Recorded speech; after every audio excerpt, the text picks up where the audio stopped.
filhos vão levar conhecimentos diferentes. Às vezes o cara tá ali... Você fala pro cara do preço do gás, o cara fala... Cara, sabe que eu tinha... Quando eu era bem moleque mesmo, eu falei... Eu cheguei pro meu pai, me lembro desse dia, porque eu mudei tanto desde então. Eu cheguei, pai, o cara não foi jogar a bola porque não tinha dinheiro para pagar a passagem de ônibus. Aquilo para mim era uma coisa que não existia. Eu achava que era uma desculpa para não ir jogar a bola. Aí meu pai falou, não, tem gente que não tem passagem pro ônibus. Eu, cara, mas a passagem pro ônibus...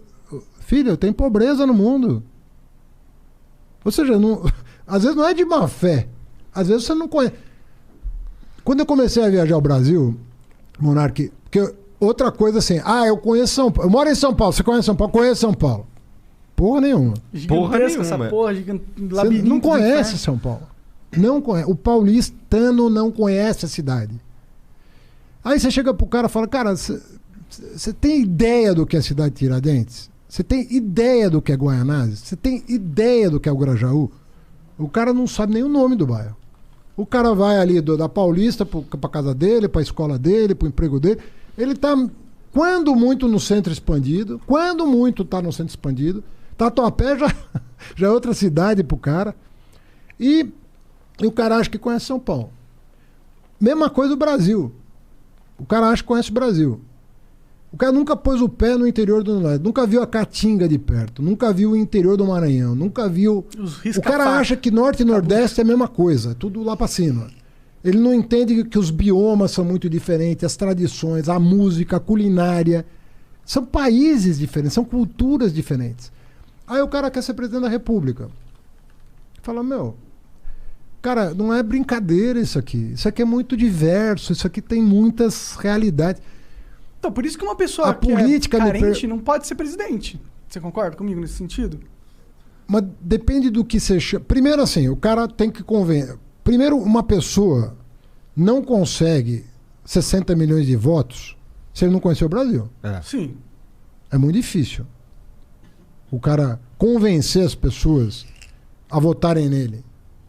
Se ele não tiver... Depende um pouco do discurso, porque, ó... Pô, ele precisa... na verdade, hoje em dia mudou um pouco, hein, eu acho. Porque a internet meio que mexeu fez... nesse jogo a aí. internet elegeu o Trump, elegeu o Bolsonaro Trump também. conhece os Estados Unidos? O Trump conhece os Estados Unidos de cabo? Conhece porra nenhuma. Na verdade é que ele tinha uma máquina na internet, sim, mas ele é rico. Muito grande. Exato. Mas pelo teu argumento, ele sendo rico, ele conhecia alguma coisa. Eu estou dizendo exatamente o contrário. Eu tô dizendo que... o meu argumento da riqueza ele não é questão de conhecer ou não. É questão que, E eu acho que talvez até seja um argumento falho nesse sentido, porque é que uma pessoa pobre, que é miserável mesmo, que não teve a oportunidade de estudar, ou que não teve a oportunidade de conhecer não só o Brasil, mas o mundo, mas essa você pessoa... vai pôr ela numa posição de poder foda, não é querendo denegrir o caráter da pessoa por ela ser pobre. É só denegrir a competência dela por ela. Porque a gente precisa de pessoas que conhecem realmente. Se for pôr o cara pra gerar uma multinacional, que o Brasil é uma multinacional, uma empresa gigantesca, se for para pensar dessa forma. Não vai pôr um cara despreparado nessa parada. Se bem que a gente pôs. Mas ele não vai pôr, né? A gente põe mais de uma vez. Mas a gente não vai pôr, né? A gente capricha, né? Cara, é o que eu te disse. A democracia, sobretudo quando um país está em crise e quando a crise foi potencializada, porque não se engane, a crise que nós estamos vivendo foi potencializada pelas próprias forças políticas. Interessava. A crise que foi gerada foi uma crise que existiu, mas foi uma crise potencializada. Ela não precisava ser do tamanho que... É que eles queriam tirar o PT, de toda forma. Queria tirar o PT, achavam que ia ser, se não tirar esses caras na marra, vai virar Venezuela. Ninguém vai tirar o Lula do poder. Se deixar ele concorrer em 2018, ele ganha a eleição e provavelmente ganharia mesmo a eleição.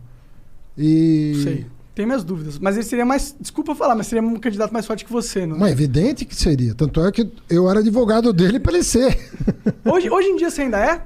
Pra ele ser... Porque agora ele foi inocentado, não? Ele foi, pelo menos... O PT tá totalmente unido em torno da figura dele. Mas assim... Tu fica feliz e fala, graças a Deus, não vai ter que ser eu que vou ser o candidato dessa vez. Eu gostaria muito de ser presidente da República. Eu não vou mentir. Não, porque vê bem, você foi prefeito, foi ministro, foi... Sabe, você fala, eu tenho... Know-how. Eu saberia o que fazer, entendeu? Então, eu tenho um projeto na cabeça, eu tenho um país na cabeça, né?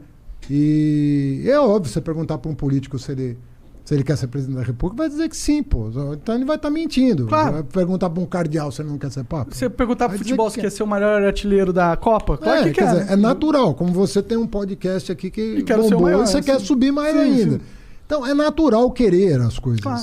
Agora, você tem que saber ter um momento. Né?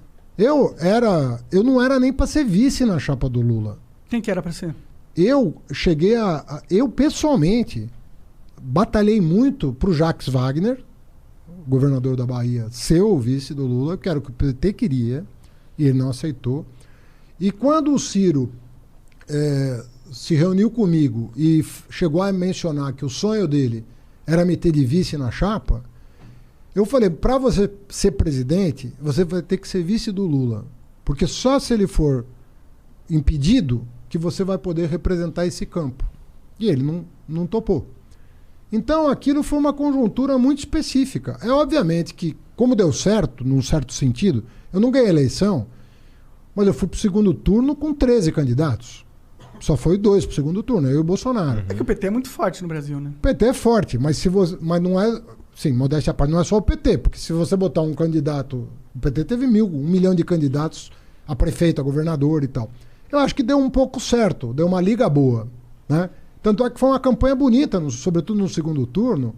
Eu, me emocionei muitas vezes, pela liga, né, que acabou dando. Então é natural, pô. Se o Lula não pudesse ser, eu falei, não, eu acho que o Lula tem que ser, porque eu conheço os processos que foram anulados, e aquilo lá é ridículo.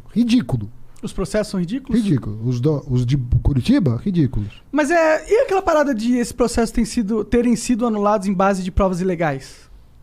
Não foram. Porque o hack não é uma prova ilegal? É. Então, não foram anulados baseados nessas provas? Não. Não? Não. Mas você poderia usar essas provas ilegais. Você não pode usar uma prova ilegal para condenar alguém. A lei te impede. Uma prova ilícita. Mas isso no mundo inteiro? Ou é só no Brasil? Tô falando do Brasil. Entendi. Tanto é que a Operação Lava Jato queria que provas ilegais pudessem ser usadas. Queria? Queria. Não faz sentido pra mim. Eu acho que provas ilegais são provas ilegais. Se você dá um incentivo para que provas ilegais possam ser usadas, você incentiva o crime, né? Exatamente. Então, o Dallagnol, por exemplo, que era o chefe da Força Tarefa, chegou a fazer um projeto de lei, aquelas 10 medidas. Uma delas era que provas ilegais pudessem ser usadas para condenar. E isso não passou no Congresso.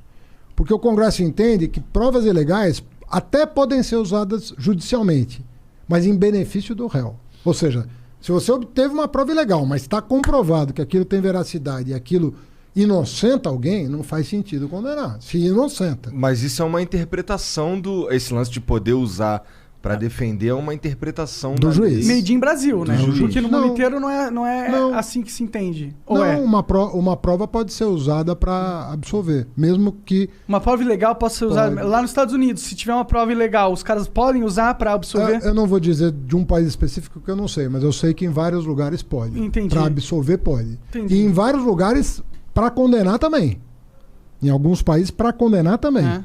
Sim. Mas sabe o que me parece? E desculpa, eu sei que você é do PT, o caralho, mas me parece que o STF meio que fez um jogo todo pra conseguir realmente inocentar o Lula pra ele poder virar uma carta nesse novo jogo político. Vamos fazer uma conta, então. Tá. Aceito a provocação. Quem deu o voto decisivo pro Lula recuperar os direitos dele? Foi o cara que o Bolsonaro colocou, não foi? Não. Quem? O cara que o Bolsonaro colocou votou contra o Lula. Ah, é? É. Oh, que bom, né? Se eu sou o Bolsonaro, eu tô pensando que bom. Ué, eu não sei se ele votou por causa do Bolsonaro ou porque ele estava convencido. Se for por causa do Bolsonaro, ele errou. Se for porque ele estava convencido, ele acertou. Tudo bem, Quem deu o voto decisivo foi a pessoa que votou sistematicamente contra os interesses do PT ao longo dos últimos 10 anos. Foi a Carmen Lúcia. E a pergunta que eu te faço é, por que uma pessoa que votou sistematicamente, e eu não estou dizendo que ela estava errada, eu estou dizendo que como ela votou, um fato. A consciência dela é problema dela. Ela deve ter votado de acordo com a consciência dela. Até prova em contrário, ela votou de acordo com a consciência dela. Por que essa pessoa que votou com a consciência dela contra o PT o tempo todo, deu o voto decisivo para o Lula recuperar os direitos políticos? Porque era escancarada a maneira como o Moro se comportou em relação ao Lula. Você não pode grampear o advogado do réu. Você não pode induzir uma testemunha. Você não pode pedir para trocar o procurador porque o procurador não está tendo um bom desempenho. Você não pode fazer isso. Você não pode divulgar uma delação premiada que nem o Ministério Público aceitou, faltando 6 dias para a eleição. Você não pode fazer isso como juiz. Porque se for o teu time de futebol que estiver em campo, você não vai aceitar um juiz se comportar assim. Por que com o Lula você vai aceitar? Não, com certeza. Esse é o lance. Não, eu até nem disputo essa parada, sabe? Mas é que a gente vive no Brasilzão, né? E o Brasilzão é o país das exceções, a gente tá ligado? Eu concordo com você que a gente fica muito inseguro no Brasil, assim. Afinal de contas, o que está por trás? A gente fica inseguro no Brasil porque, assim, o que a gente queria? A gente quer uma justiça que diga o seguinte: errou, vai pagar. Não errou, vou inocentar. Mas não é o que a gente tem. A gente tem um crime compensa máximo aqui no Não Brasil. é o que parece ter. A verdade é que você fica o Brasil de hoje. Eu falo como cidadão aqui, não estou querendo ofender nem juiz, nem ministro, nada disso.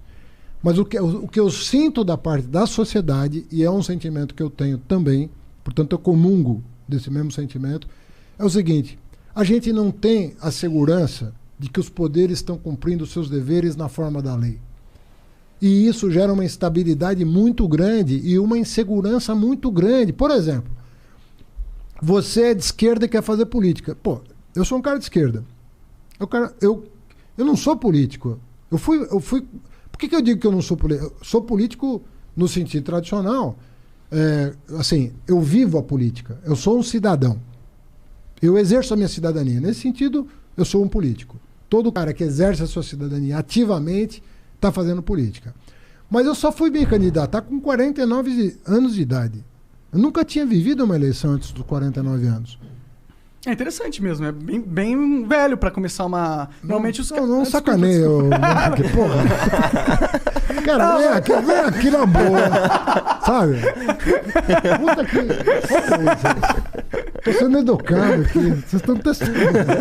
Não, mas é tipo, normalmente os caras entram novinho pra fazer carreira. O cara vai com 20 anos, é candidato a vereador da cidade dele, com 25 a prefeito, com 35 a governador. Eu fui participar da minha primeira eleição com 49 anos de idade. Então, eu não tinha a cabeça da eleição. Não era o meu barato. O meu barato é o seguinte: eu gosto pra caramba de estudar. É a coisa que mais me dá prazer. Não tem um dia que eu não leia alguma coisa. Não tem dia... Não existe isso na minha vida. O que você tá lendo aí de bom? Puta, cara, se falar, você vai... Fala aí os nomes esquisitos aí. Eu tô lendo... Aqui agora... Não é esquisito. É que quando você estuda ciência, você, em geral, você não tá lendo os livros da moda, vamos dizer assim. Você tá lendo... Os caras que já morreram há 20 anos atrás. Eu vou dar até um curso disso. Eu tô lendo muita teoria da evolução e sociedade. Tem uma literatura forte de teoria da evolução, com base no Darwin, mas é que o Darwin passou muito tempo, muita coisa veio depois dele. Mas ele é reconhecidamente o pai da teoria da evolução. E tem muitos biólogos, antropólogos, linguistas, filósofos que estão usando a teoria da evolução para pensar a sociedade, não pensar a natureza. Pensar a sociedade. Então eu vou dar um curso sobre teoria da evolução, linguística e sociedade. É o que eu tô lendo. Onde sai esses cursos? É na faculdade mesmo? Ou você dá online? Eu vou dar na USP. Acabou de abrir a inscrição, quem estiver ouvindo e estiver na pós-graduação. Você nunca pensou em fazer um curso do Haddad, vender, ficar milionário? Deve ser milionário, cara, não sei. Ninguém paga por um curso desse. Paga. Não, cara, não paga. É verdade, né? Não, talvez pague. Algumas pessoas, se 1.000 pessoas pagarem R$1.000, é R$1 milhão. Eu sei, cara, mas é que... Bom, primeiro que eu sou funcionário público. Eu sou servidor público da USP, eu dou aula lá. E eu já recebo para dar aula. Tem um monte de professor que dá aula lá, mas que escreve livro e faz palestra, normal. Então, pô. Mas é que eu fiquei um tempo... Ganhar dinheiro não é errado, Haddad. Não, rapaz, se eu te contar que eu já trabalhei 18 anos no balcão da 25 de março... 18 anos. Mas você não ganhava dinheiro por lá? 25 de março? Muito mais do que na USP. Sério?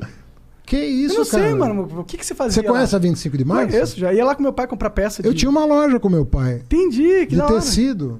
que foda. Tu vendia roupa ou só tecido pra manufatura? Tecido pra ser manufaturado. Entendi, que massa. Pô, lá por atacado, né? Lá é uma escola, né? 25 de março, né? Porque eu sempre falo que é o meu melhor, o meu mais importante diploma. Eu tenho 3 da USP, mas o da 25 de março eu acho o mais importante dos 4. Lá que você aprende como que é a rua mesmo, né? Pô, lá você aprende